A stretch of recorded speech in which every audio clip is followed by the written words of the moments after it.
Today we're going to be transforming my staircase for Christmas on a budget. So there'll be lots of natural elements, shopping my home, using what I've already got. We're going to be using some thrifted items, and there'll be lots of DIY tricks that won't break the bank. We're going to be doing the staircase, the galleried landing and the beam chandelier today. Now I've been up to the top of the garage and I've brought down all the base garlands that I keep up there. I've got quite a lot of meterage to get done, so base garlands, cheap garlands are going to be ideal for this type of decorating. The furry supervisor Bertie is helping as well. Now if you've been following me for a while, you'll know that this year I have been collecting walking sticks, or canes as you may call them. I've been picking them up from charity shops, normally for about £2 or £3 each. And I have now got the grand total of 26. So they're going to be appearing throughout my Christmas decorating. For the staircase, I'm going to use 12. So I'm having a rummage through, trying to find similar shades, similar thicknesses. Some of them are quite dark, so I don't necessarily want to use those in this particular design. I've got them lined up and just following the line of the wood on the island, just so I can see how long they are. And several are the similar sort of length, but then I've got a few odd ones here and there that need to be cut down. So I'm taking the shortest cane and using that as my measuring stick, if you like, and I'm just going to, with a marker, just go along and see what needs to be nibbled off each of the ends. Now I know several of you have been out looking for walking sticks since I started collecting them. So let me know how many of you managed to get hold of and what are you planning on doing with them. Now here I'm using a mitre box, which is so lovely to use. You can get a really super straight line or a 45-degree angle, and these just come off so easily. And of course there's no waste here, they're going straight in the fire basket. Now I've got all 12 roughly the same length, and they're still a good size, almost my size. Back into the kitchen now, and the glue gun is out and also the ribbon. Now this year's theme is going to be very much green and gold, or green and metallic. I love this green ribbon, and I've got 5 meters of it here. Let's see just how far we can get with it. Now, rather than starting it on the round, put it on a 45-degree angle, and then that way you can get this beautiful wrap going all the way up the cane, and the velvet will stay completely flat on it.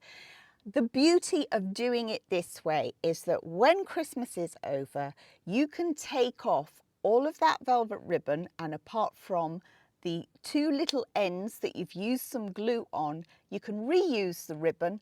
The cane remains undamaged, albeit slightly shorter because I have nibbled a little bit off the end, and you can just use them again in other displays throughout the year.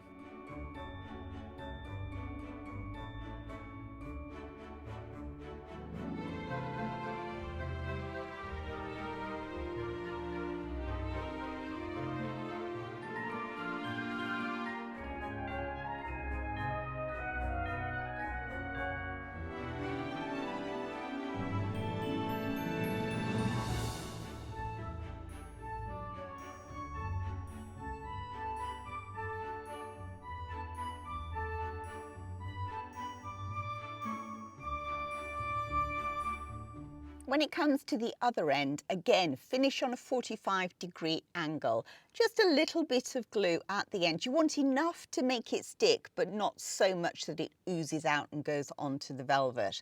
And really keep the tension on as well. Lots of pressure as the glue is drying, just so you get a nice firm fixing at the end.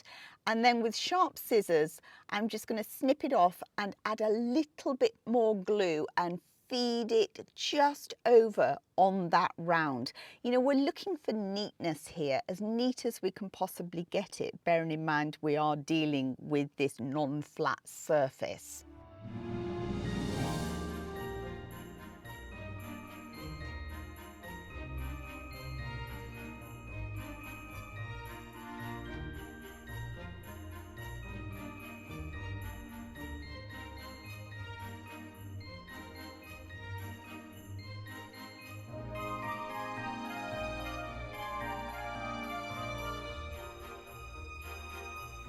And there we go, super neat finish, really simple technique. Everything can be reused.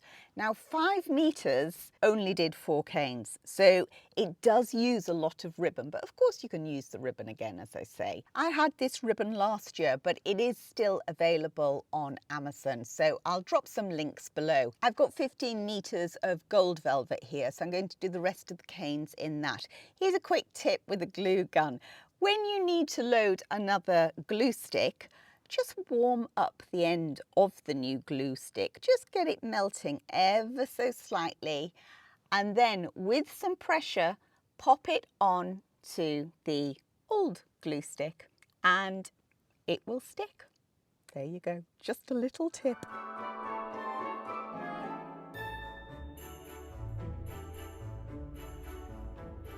So I've used roughly 10 meters to do 8 of the canes, and keep watching till the end and then I'll show you how I decorate with them. Now Bertie, should we go back to those garlands? Oh yes. So the base garlands, these are great for adding things to. So I wouldn't necessarily decorate with them on their own, but on top of the beam and going all the way around the stairs on the banister, they are perfect for this type of work. So if you've got some garlands like this and actually you want to elevate them, you want to dress them up, make them look more high-end, then keep on watching. Now we're going to add some greenery to it. We've got some lovely big leylandii trees, which I love to decorate with. Fortunate that I've got a couple of acre field here with lots and lots of trees. I've also planted some more leylandii and they are growing fabulously. However, the canopy needs lifting because it's too low now and we're knocking into it. So I've been holding off raising this canopy until the decorating starts, because there was no point in just cutting it and composting it or burning it. I thought, well, might as well put it to good use. So I've got lots of clippings here. We're going to bring those in and start on the beam. Now I know it is very early in the season to be bringing fresh greenery in, and particularly when I'm not using water with it. But once this is up in position on this beam chandelier, nobody's going to touch it. So it will dry back naturally and it will be absolutely fine. Next, I want to add some twigs. And have I got a pile of twigs?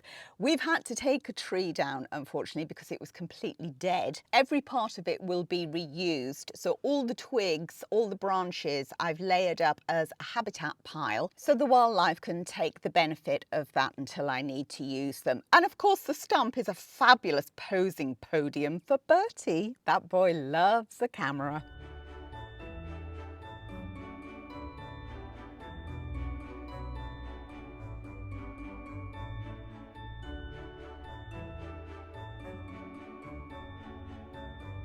I've got a large supply of faux ivy that I've used for several years. So, it takes time to gather all these supplies together. I wouldn't use real ivy on this at this stage because it would just wither and look a hot mess within a week. Twisting the ivy in amongst the greenery helps it look more realistic. I will be adding more to the beam, but Bertie said it's time that we move on to the banister. Now the theme this year is the green and gold, green and metallic. I've had this ribbon for many, many years and I thought this is going to tie in beautifully. It came from Costco and their ribbons are fantastic value. This is over 57 meters and it only cost me £5. Mind you, that was several years ago. Now, normally I just use ribbon and the garlands, but this one, it was like wrestling a python. So I've actually tied the end down with a cable tie, and I'm going to do a temporary cable tie just till I get started. I think it must have been really tied up, wound up really tightly in storage last year. Now with the ribbon, I just tie it at the end and then wrap it in between each spindle. It is as simple as that. It's very laborious, but it's very effective. I love using this technique for 2 reasons. Firstly, it gives me lots of opportunity to add other things by poking into the ribbon rather than having to wire every individual item. Also, it's visually stunning from when you're on the ground looking up to see all these wraps. Lights. Now I'm going to surprise you here. I have never lit a stair garland ever. So I've got a new pack and this is my first time ever putting lights onto the staircase, and I find the easiest way is to pop them on a tube. Didn't have a tube to hand. My son was sat there eating Pringles, so I presented him with a bowl and said, time to contribute to the decorating, darling. Pringles went into the bowl, lights went onto the tube. Everybody's happy. The ceilings are very low in this part of the house because it goes back to the early 1700s. People often ask me if we have a ghost, and I've never seen one, so I think we're fine. I'm working the lights deep into the garland, but by the time we're finished, you're not going to be able to see them. So I've started at one end and then I've ran all the way around the galleried landing, down the banister, down the post. I've then fed the lights behind the stairs at the bottom there, back up the other post, along the rail, and then I've dropped the rest of the 30-metre run down into an extension lead, and they're controlled with a remote control. Now, garlands. Last year I had these white garlands and the white was not doing it for me. So I put a little bit of gold spray on and that was absolutely fine for last year's design. This year I want a more intense colour, so I'm pulling out my favourite gold spray. It's more like a brass actually. It's a very matte colour. It's not super shiny. So yes, I have got a mask on. I know, my bad. I often get told off for not wearing a mask when spraying. I'm adding a different shade of gold and then also copper. Now I'm going to use copper a lot in the Christmas decorating. It's going to add such a richness and warmth, which is what we want at this time of year. Now, to attach these garlands, I don't like to waste anything. So these are the covered wire spirals that I use in my wreaths. I've taken those apart and I'm using them to fix these in position. The furry supervisor would like the faux greenery to go in next, so I have rounded up every piece of faux greenery that I own, even the ones that I use at the height of summer. To be honest, I use it all year round, and this is about the only place at Christmas that I really do use faux. To make sure that I've got enough to do the whole run, I do like to just drop it on the ground all the way around, so I know I'm covered and I'm not going to end up with a ball patch at the end. You may be wondering why I'm using all the faux on the staircase, and it's just the practical nature of it. The rest of the house I will use fresh from the garden, particularly the leylandi, the evergreens, because they work well with and without water. But on a staircase where you're up and down constantly, I just don't want a mess all over the place. So this is why I'm not using fresh. The supervisor wants gold twigs on next. Now I did use some gold twigs last year, but I used them quite sparingly. This time I'm going to do chunkier bunches because the theme is the gold, the metallic and the green. So I'm just going to work my way around putting bunches of these in. And as I'm doing it, I realise that actually I don't like this green at the front here, so I'm whipping that one out.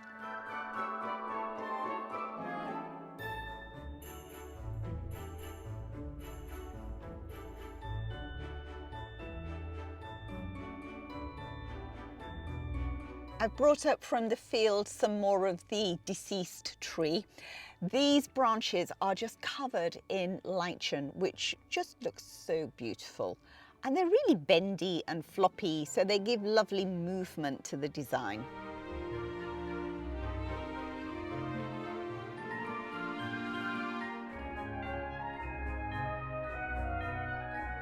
Pine cones next. I have an abundance of pine cones. I'm always collecting them. Lots of different shapes and sizes, but most importantly, lots of different weights. So the lighter ones here will grip beautifully on this base garland and they don't fall off, so they can be used on the uprights. The much heavier, bigger cones, I think, are lovely for the bottom. You know, you want it to cascade. You want it to come down, obviously children and animals permitting. And they just finish the bottom off beautifully there. Hydrangeas. I love decorating with hydrangeas and I use them all year round. So I will spray them up, particularly in the autumn decorating. And now that we've hit upon this metallic theme, I'm using the gold and the copper. And I've sprayed all the heads, those colours. Now that theme came from, if you saw my last video where I did the makeover on the golf balls, that's where I thought, actually, that is going to be fabulous, having those metallics running through Christmas.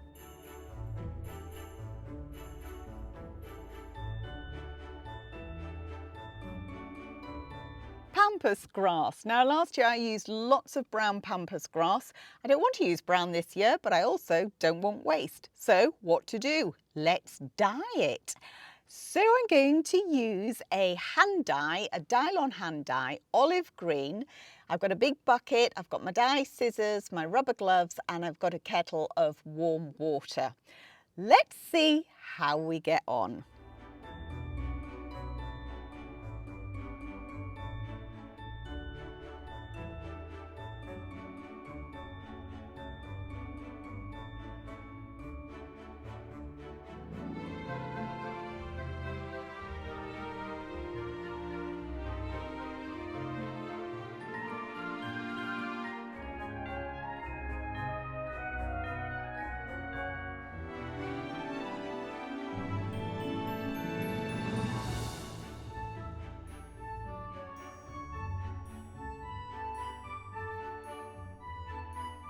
Well, there's nothing instantaneous happening, which I was quite expecting. So I thought, right, well, we'll try a few more, giving them a good old swish around and getting that dye in between all the little bits. And no, not a lot happening there. Okay, let's get it all in then. I'm all in for a penny, in for a pound. Let's chuck it all in and see where we get to.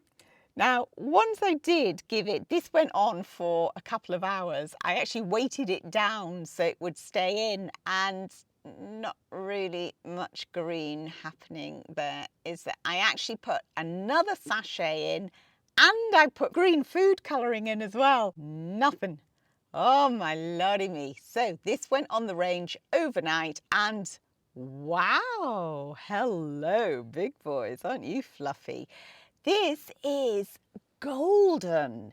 It's really golden.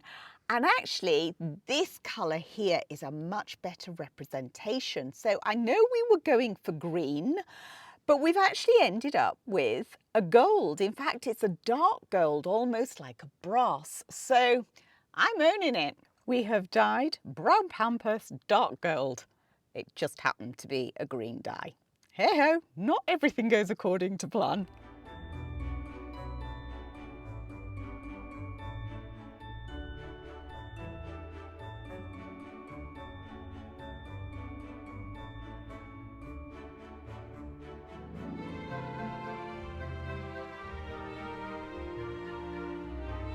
Back to those walking sticks. Now it's time to decorate with them. I've worked out a sequence of where I want to attach them. I've brought out the covered wire again, waste not, want not.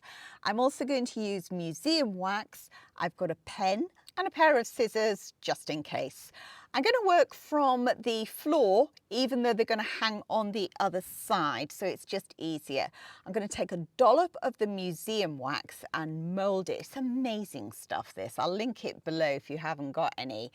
I'm just going to put a small amount on the bottom of the cane, and as I feed it through, it will help support the base of the cane. So rather than it just slipping about and moving, it will actually get some adhesion to the base there. I want all the canes at different angles, so I'm going to let them move to the point where they just naturally meet with the upright, and that's the point where I'm going to tie them.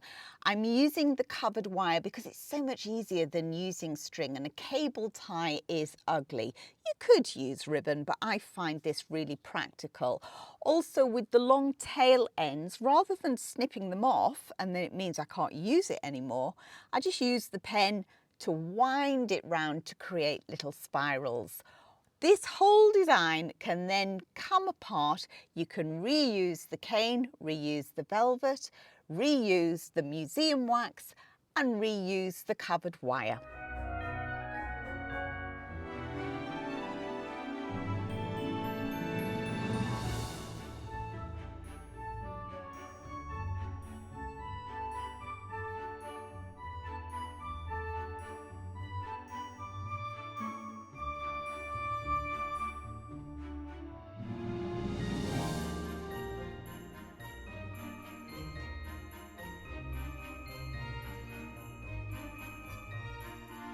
There's lots more Christmas decorating to come. In the next episode, we're going to carry on in the hallway. We're going to do the porch at the front, so it's going to be all entryway decorating. If you can't wait till then, click on the playlist at the end of this video and you can watch all of my Christmas decorating. Till next time, take care. Thanks for watching.